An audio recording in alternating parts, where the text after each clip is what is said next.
Welcome to Wine Fantastic's Wine Boutique. We are tasting a Pinot Nero from the northeast of Italy, from a company called Cabert. The region is around the Friuli area, isn't it? Yeah, the northeast there, yeah. Yeah, and Pinot Nero is Italian for Pinot Noir, so it is a Pinot Noir but in Italian.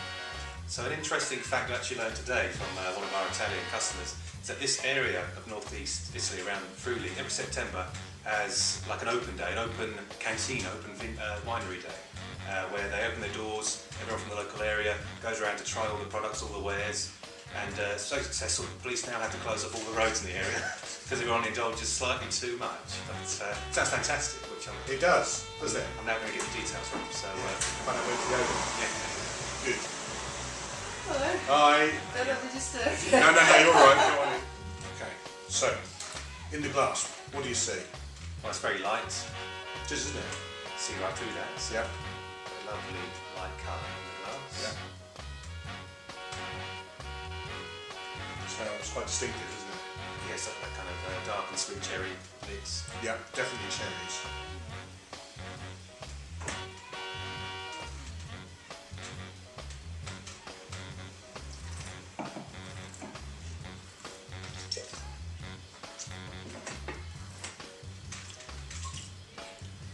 Yeah, very fresh. That cherry's there again. There's kind of almost a bit of kind of red berry or even blossom in there as well. There's kind of a hinting of sweetness, although it's dry. There is. I think the fruit is ripe, and Pinot Noir is a very tough grape to get right, because if you make it too ripe, it doesn't work.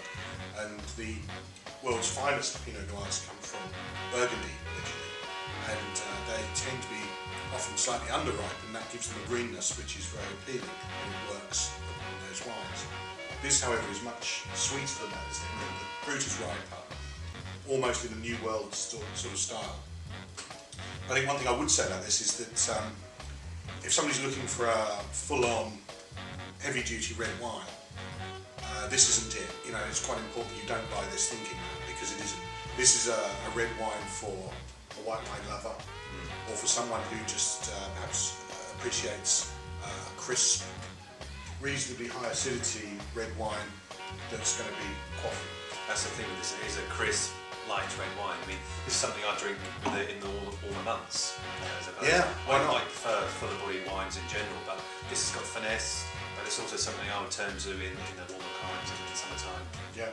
And, Well, funnily enough, we're tasting this, you don't know this, but we're tasting this at a relatively low temperature, aren't we? This is probably 12 degrees, something like that, so perhaps cellar temperature. And for me, that's working fine. That's really quite a nice temperature. it works chilled, as a lot of reds would be hideous, but this works very well chilled. Yeah, I think so. And what would you eat with that? Variety of dishes.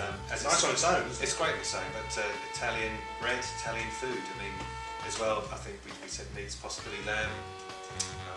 Yes, it's Not wild boar. we can eat wild boar with this or lamb, I think. Yeah. But maybe with I didn't think of this earlier, but maybe with a creamy pasta sauce. yeah. Maybe that would work. Yeah, I think with that that kind of crisp acidity there would work well with a cream sauce. Definitely, I think so. Definitely. Yeah, good. It's nice. Cheers. Yes.